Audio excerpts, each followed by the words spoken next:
고립의 시대 저자 노리나 허치 역자 홍정인 1. 책 소개. 고립의 시대 더 롤리 센처리는 세계적인 정치경제학자이자 유니버시티 칼리지 런던 세계 번역 연구소의 명예교수인 노리나 허츠가 10여 년간의 방대한 연구와 탐사를 통해 완성한 책이다. 2021년 영국에서 출간되어 와이어드, 데일리 텔레그래프가 선정한 올해의 책으로 꼽혔으며 애덤 그랜트, 아리아나 허핑턴 등 세계적 석학들의 추천을 받았다. 이 책은 코로나19 팬데믹 이후 전 세계가 경험한 물리적 고립을 계기로 현대 사회가 이미 오래전부터 심각한 외로움 위기에 처해 있었다는 사실을 폭로한다. 저자는 외로움을 단순히 홀로 있을 때의 정서적 상태로 협소하게 정의하지 않는다. 대신 외로움과 고립감을 개인적, 사회적, 경제적, 정치적 상태를 포함하는 실존적 조건으로 확장하여 이해한다. 현대인은 도시의 군중 속에 있을수록, 나이가 젊을수록, 그리고 더 많이 온라인에 연결될수록 오히려 더 외로움을 느낀다는 역설적 상황에 놓여 있다. 이러한 외로움은 더 이상 개인의 문제로 끝나지 않고 사회 전체를 소외와 배제, 양극화와 정치적 극단주의로 내몰고 있다. 노리나 허츠는 외로움이 코로나19보다 더 심각한 사회적 질병이 될 수 있다고 경고한다. 2003년 베이징에서 사스 SARS 감염병 사태 당시 격리 조치되었던 의료계 종사자들이 3년이 지난 뒤에도 정신적 육체적 후유증에서 벗어나지 못했던 것처럼 코로나19로 인한 고립 역시 장기적이고 심각한 대가를 치르게 할 것이라는 것이다. 한국인 10명 중 6명이 스스로 외롭다고 느끼는 현실 속에서 이 책은 우리가 직면한 고립의 시대를 진단하고 그 해결책을 모색한다. 2. 주요 내용. 저자는 책의 시작에서 강렬한 실험 결과를 제시한다. 오랫동안 홀로 갇혀 지낸 생쥐가 친구 생쥐를 만나면 어떻게 반응할까? 놀랍게도 고립된 생쥐는 침입자를 잔인하게 공격한다. 노리나 허츠는 스마트폰과 도시의 비대면 시스템 감시, 노동에 갇힌 채 살아가는 21세기 현대인이 바로 이 외로운 생쥐처럼 소통 본능을 잃고 서로를 공격하고 있다고 진단한다. 책은 현대 사회의 고립이 신자유주의적 이념으로 인해 심각해졌다고 분석한다. 자본의 축적을 향한 무조건적 경쟁은 우리 개개인을 파편화하고 점점 더 극심한 외로움으로 몰아넣는다. 이런 고립 상태는 사람을 공격적으로 만들고 포퓰리즘에 응답하게 하거나 사회를 정치적 극단주의로 향하도록 한다. 소외된 노동자들이 트럼프나 히틀러를 지지한 역사적 사례들은 고립과 정치적 극단화 사이의 연결고리를 보여준다.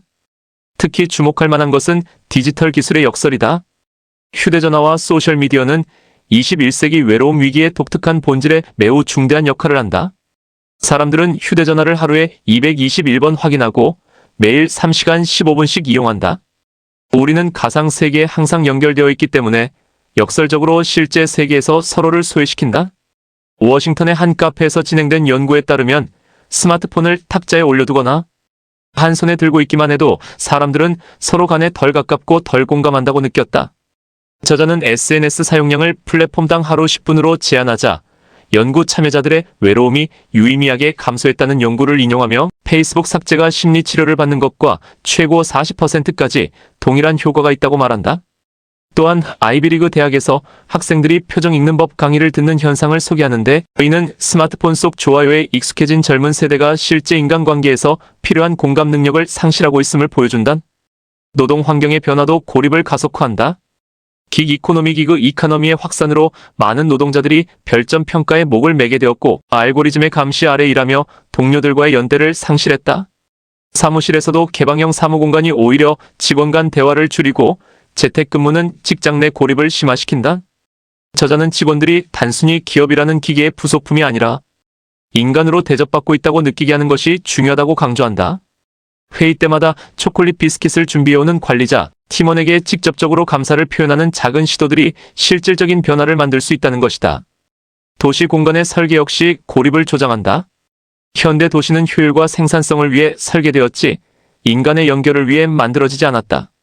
공공벤치는 노숙자를 막기 위해 사라지고 상업 공간은 소비를 촉진하기 위해 설계되며 주거 공간은 점점 더 개인화된다. 저자는 한국에서 시작된 먹방의 폭발적 증가와 세계적 인기를 현대인의 고립을 보여주는 상징적 현상으로 지적한다. 한 여성은 유튜브를 보면서 밥을 먹다가 친한 친구의 전화를 받고 통화하며 식사해야 했던 경험을 정말 짜증났다고 회상한다. 먹방은 사회성 경험의 시뮬레이션이지 실제 관계가 아님에도 사람들은 이처럼 상업화되고 상품화된 관계에 익숙해져 있다. 정치 영역에서도 고립의 문제가 두드러진다.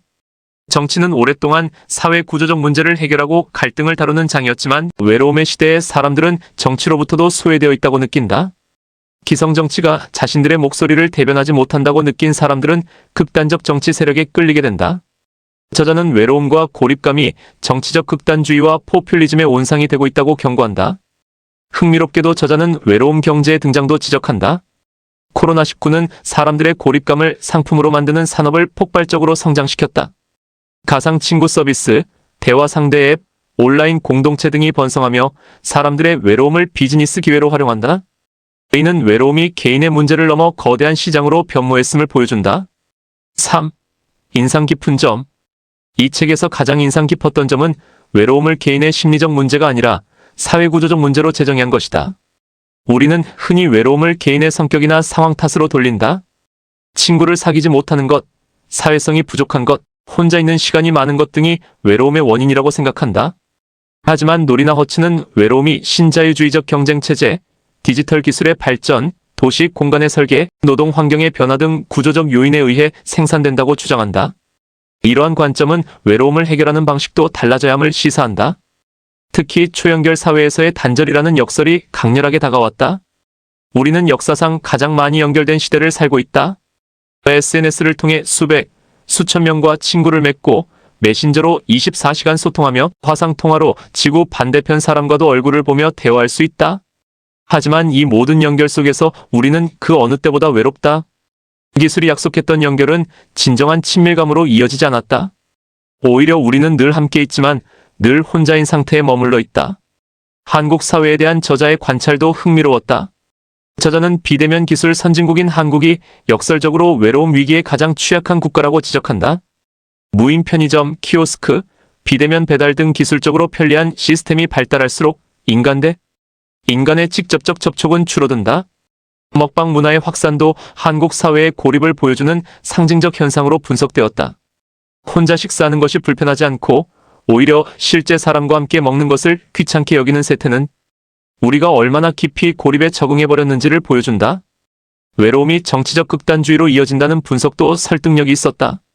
고립된 사람들은 자신이 사회로부터 버림받았다고 느끼며 기성체제에 대한 분노를 키운다. 이들은 자신의 목소리를 대변해줄 것처럼 보이는 포퓰리스트 정치인에게 끌리게 된다. 트럼프 현상, 브렉시트, 유럽의 극우 정당, 약진 등을 외로움의 관점에서 해석한 것은 신선하면서도 우려스러웠다. 외로움이 단순히 개인의 불행을 넘어 민주주의 자체를 위협할 수 있다는 것이다. 코로나19 이후의 전망도 인상적이었다. 저자는 팬데믹 이후 인류가 외로움의 PTSD에 대비해야 한다고 경고한다. 2년 이상 지속된 사회적 거리두기는 단순히 끝나는 것이 아니라 우리의 관계 맺기 방식에 장기적인 영향을 미칠 것이다. 사람들은 타인과의 접촉을 두려워하게 되고 집에 머무는 것에 익숙해지며 비대면 상호작용을 선호하게 될 수 있다. 이는 코로나 이전에도 존재했던 외로움 위기를 더욱 악화시킬 것이다. 4. 비판적 성찰과 한계. 이 책이 외로움 문제를 포괄적으로 진단하고 있지만 몇 가지 아쉬운 점도 있다. 첫째, 해결책 제시가 다소 추상적이고 일반적이다. 저자는 공동체를 부활하고 현실 관계를 지향하며 서로에 대한 관심과 돌봄을 강화해야 한다고 말한다.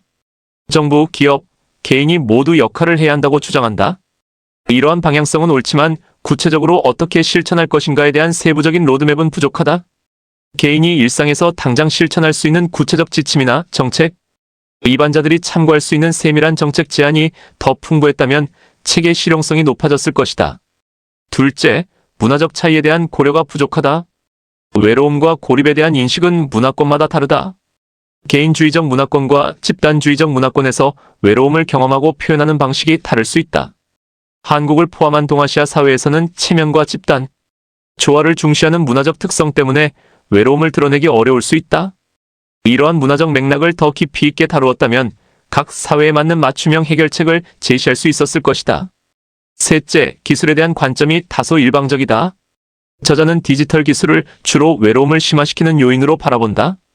물론 스마트폰과 소셜미디어가 실제 관계를 대체하며 고립을 가속화하는 측면이 분명히 있다. 하지만 기술이 고립을 완화하는 긍정적 역할도 할 수 있다. 예를 들어 지리적으로 떨어진 가족이나 친구와 연결을 유지하고 공통의 관심사를 가진 사람들과 온라인 커뮤니티를 형성하며 이동이 어려운 노인이나 장애인이 사회와 연결되는데 기술이 도움을 줄 수 있다. 기술 자체가 문제라기보다는 기술을 어떻게 사용하느냐가 중요하다는 균형 잡힌 시각이 필요하다. 넷째, 외로움의 긍정적 측면에 대한 논의가 부족하다. 물론 만성적이고 극심한 고립은 분명히 해롭다. 하지만 적절한 수준의 혼자만의 시간은 자기 성찰, 창의성, 정신적 회복에 필수적이다. 모든 외로움을 병리적 현상으로만 바라보는 것은 또 다른 사회적 압력을 만들 수 있다. 항상 누군가와 연결되어 있어야 한다는 강박, 혼자 있는 것을 두려워하는 태도 역시 문제가 될 수 있다. 건강한 고독과 병리적 고립을 구분하고 혼자만의 시간을 긍정적으로 활용하는 방법에 대한 논의가 있었다면 더 균형 잡힌 분석이 되었을 것이다. 5. 결론 및 현대적 함의. 고립의 시대는 21세기 인류가 직면한 가장 심각한 위기 중 하나인 외로움을 사회 구조적 관점에서 분석한 중요한 저작이다. 노리나 허츠는 방대한 연구와 생생한 사례를 통해 외로움이 단순한 개인의 감정이 아니라 우리 사회의 경제 체제, 기술 발전, 도시 설계, 노동 환경이 만들어낸 구조적 산물임을 설득력 있게 보여준다. 외로움과 고립감이 개인의 정신적, 신체적 건강을 해칠 뿐만 아니라 사회 전체를 양극화와 정치적 극단주의로 내몰고 있다는 저자의 경고는 무겁게 다가온다. 코로나19 팬데믹은 이러한 외로움 위기를 극명하게 드러냈다. 사회적 거리두기라는 방역 조치는 필요했지만 그것이 남긴 관계의 상흔은 쉽게 치유되지 않을 것이다. 사람들은 타인과의 접촉을 두려워하게 되었고 비대면 상호작용에 익숙해졌으며 고립된 생활 방식을 내면화했다. 포스트 코로나 시대를 살아가는 우리에게 이 책은 외로움이라는 또 다른 전염병에 대비해야 한다고 촉구한다. 개인적으로 이 책을 읽으며 나 자신의 삶을 돌아보게 되었다. 나 역시 스마트폰을 하루에 수백 번 확인하고 SNS에서 타인의 삶을 구경하며 실제 만남보다 온라인 소통을 선호하는 경우가 많다. 혼자 밥 먹는 것이 편하고 유튜브를 보며 시간을 보내는 것에 익숙해져 있다. 이러한 습관들이 나를 점점 더 고립시키고 있다는 사실을 깨닫는 것은 불편하지만 필요한 자각이었다.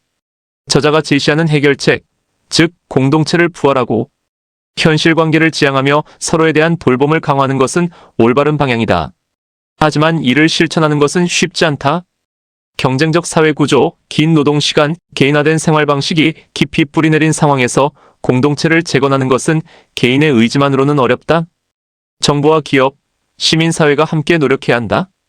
정부는 공공공간을 사람들이 모이고 교류할 수 있는 장소로 재설계하고 기업은 노동자를 인간으로 대우하며 개인은 의식적으로 실제 관계에 시간과 에너지를 투자해야 한다. 결국 고립의 시대가 우리에게 전하는 메시지는 명확하다.